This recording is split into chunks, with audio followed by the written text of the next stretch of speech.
नमस्कार, स्वागत है आपका। आप देख रहे हैं द न्यूज और मैं रानी गुप्ता आपके साथ। इस वक्त की बड़ी खबर सामने आ रही है विपक्षी गठबंधन इंडिया अलायंस को लेकर के। दरअसल इंडिया अलायंस की जो बैठक 6 दिसंबर यानी कि कल होनी थी वो फिलहाल के लिए टल गई है, यानी कि ये बैठक रद्द हो चुकी है। बता दें कि अखिलेश हो, ममता बनर्जी हो, नीतीश कुमार हो या फिर झारखंड के सीएम हेमंत सोरेन हो, ये तमाम लोगों ने इस बैठक में आने से साफ इनकार कर दिया, जिसके बाद अब यह खबर सामने आ रही है कि कांग्रेस अध्यक्ष मल्लिकार्जुन खड़गे के द्वारा जो 6 दिसंबर को मीटिंग बुलाई गई थी उसे रद्द कर दिया गया है। जिस तरीके से विधानसभा चुनावों में इंडिया अलायंस के नेताओं के साथ कांग्रेस पार्टी का रवैया रहा, उससे एक मेन वजह माना जा रहा है, क्योंकि मध्य प्रदेश में अखिलेश यादव और कांग्रेस के बीच की जो तकरार थी वो कहीं ना कहीं ये खास वजह बताई जा रही है। देखने को मिला था कि कैसे अखिलेश यादव के लिए कांग्रेस के नेताओं ने अखिलेश वखिलेश जैसे शब्दों का इस्तेमाल किया था, जिसके बाद अखिलेश यादव ने यह कहा था कि हमें लोकसभा चुनाव को लेकर के साथ में लड़ना होगा या नहीं, इस पर विचार करने की जरूरत है। अब जब इंडिया अलायंस की बैठक बुलाई जाती है 6 दिसंबर को, तो सीधे तौर पर अखिलेश यादव इस पर तंज कसते हैं और ये कहते हैं कि क्या परिणाम ने कांग्रेस का अहंकार खत्म कर दिया। तो वहीं दूसरी ओर ममता बनर्जी के भी ये कहना है कि उन्हें इस मीटिंग के बारे में ही जानकारी नहीं है, यानी कि जहां ममता बनर्जी खफा नजर आ रही थी इस बैठक की खबरों से, तो वहीं अखिलेश यादव के तेवर भी काफी ज्यादा तल्ख नजर आ रहे हैं। आपको बता दें कि विपक्षी गठबंधन इंडिया अलायंस की बुधवार को होने वाली बैठक रद्द हो चुकी है। कांग्रेस अध्यक्ष मल्लिकार्जुन खड़गे ने दिल्ली में 6 दिसंबर को यह बैठक बुलाई थी। बता दें बिहार के मुख्यमंत्री नीतीश कुमार, पश्चिम बंगाल की सीएम ममता बनर्जी, समाजवादी पार्टी के अध्यक्ष अखिलेश यादव और झारखंड के सीएम हेमंत सोरेन ने अलग अलग वजहों के चलते बैठक में शामिल नहीं होने में असमर्थता जताई थी। वहीं कांग्रेस का कहना है कि सभी पार्टियों से बात करके 1-2 हफ्ते में बैठक की नई डेट तय की जाएगी। दरअसल विपक्षी दल के नेता लगातार सीट बंटवारे को लेकर इंडिया अलायंस की बैठक बुलाने की मांग कर रहे थे। हालांकि कांग्रेस अध्यक्ष मल्लिकार्जुन खड़गे ने 5 राज्यों में चुनाव का हवाला देकर इसे टाल दिया था। अब रविवार को 4 राज्यों में आए नतीजे के बीच मल्लिकार्जुन खड़गे ने 6 दिसंबर को इंडिया अलायंस की बैठक बुलाई थी। वहीं 4 राज्य में सिर्फ तेलंगाना में कांग्रेस को जीत मिली, जबकि राजस्थान, मध्य प्रदेश और छत्तीसगढ़ में उसे हार का सामना करना पड़ा। तो वहीं बीजेपी को दमदार तरीके से इन तीनों ही राज्यों में जीत हासिल हुई है। अब विपक्षी दलों के नेता ममता बनर्जी, अखिलेश यादव, नीतीश कुमार और हेमंत सोरेन ने बैठक में शामिल होने से इनकार कर दिया था।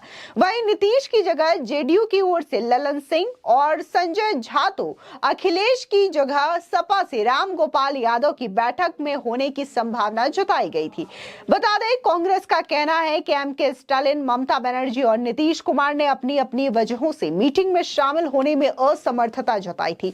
बारिश के चलते चेन्नई एयरपोर्ट बंद है, ऐसे में स्टालिन शामिल नहीं हो पा रहे हैं।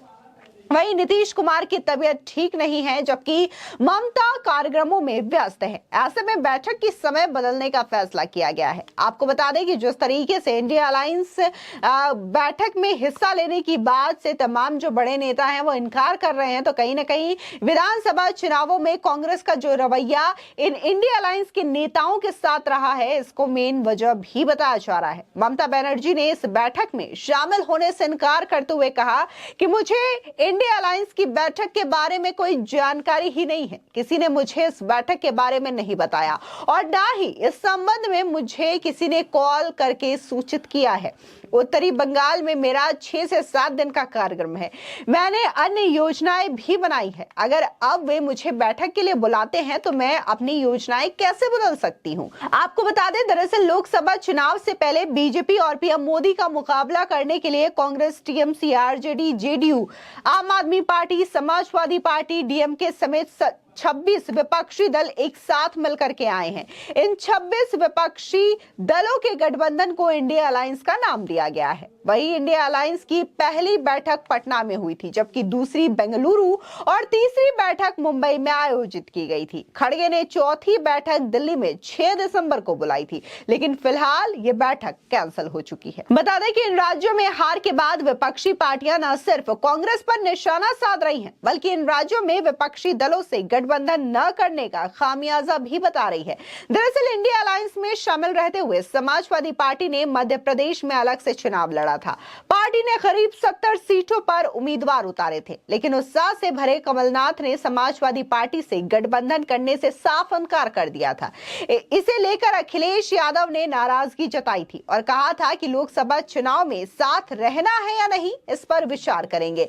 तो वहीं दूसरी ओर देखने को मिला था कि कैसे कमलनाथ ने अखिलेश को छुटवैया नेता भी करार दिया था। एमपी में अखिलेश की पार्टी ने कांग्रेस को कई सीटों पर नुकसान पहुंचाया है। निवाड़ी ऐसी ही सीट है जहां अगर एमपी में इंडिया अलायंस के गठबंधन तले चुनाव लड़ा जाता तो आज नतीजे कुछ और हो सकते थे।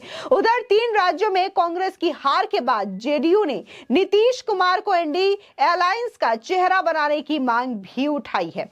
अब इस बैठक में ये कहा जा रहा था कि 5 राज्यों के जो चुनावी नतीजे हैं उन पर समीक्षा की जानी थी। इससे पहले भी इंडिया अलायंस की 3 बैठकें हो चुकी हैं और जिस तरीके से इस बैठक की अगुवाई सबसे पहले नीतीश कुमार करते हुए पटना में नजर आए थे और कहीं ना कहीं जिस तरीके से इंडिया अलायंस के तमाम विपक्षी दलों को एक साथ एक छत के नीचे लाने का जो प्रयास था वो नीतीश कुमार का ही था। लेकिन देखने को मिला कि कैसे बेंगलुरु और मुंबई में इस बैठक को कांग्रेस के द्वारा हाईजैक कर लिया जाता है और बाकायदा अब जो आगे की प्रोसीडिंग है वो कांग्रेस की ओर से की जा रही है। फिर चाहे वो चौथी बैठक बुलाने की बात मल्लिकार्जुन खड़गे के द्वारा क्यों ना कही गई हो। अब इस चीज को लेकर के कहीं ना कहीं इंडिया अलायंस में दरार पड़ती हुई साफ तौर से नजर आ रही है और जिस इंडिया अलायंस का गठन साल 2024 के लोकसभा चुनावों में मोदी सरकार को सत्ता से हटाने के लिए हुआ है, तो ऐसे में ये इंडिया अलायंस जो है विधानसभा चुनावों के बाद से ही तितर बितर दिखाई दे रही है, क्योंकि कहीं ना कहीं इंडिया अलायंस में तमाम नेताओं को यह कॉन्फिडेंस था कि वो विधानसभा चुनाव और लोकसभा चुनाव एक साथ मिलकर के लड़ेंगे। लेकिन वही कांग्रेस को उनसे ज्यादा इस बात का कॉन्फिडेंस था कि कांग्रेस पार्टी जो है वो राष्ट्रीय पार्टी है और इतनी ज्यादा मजबूत पार्टी है कि उन्हें इन क्षेत्रीय पार्टियों की आवश्यकता ही नहीं है और अपने दम पर विधानसभा चुनाव आसानी से लड़ सकती है और जीत भी सकती है। लेकिन इन 5 राज्यों के विधानसभा चुनावों में कांग्रेस का ये जो कॉन्फिडेंस था वो कहना गलत नहीं होगा कि पूरी तरीके से टूट चुका है, क्योंकि 3 राज्यों में जिस तरीके से बीजेपी ने रिकॉर्ड तोड़ और ऐतिहासिक जीत हासिल की है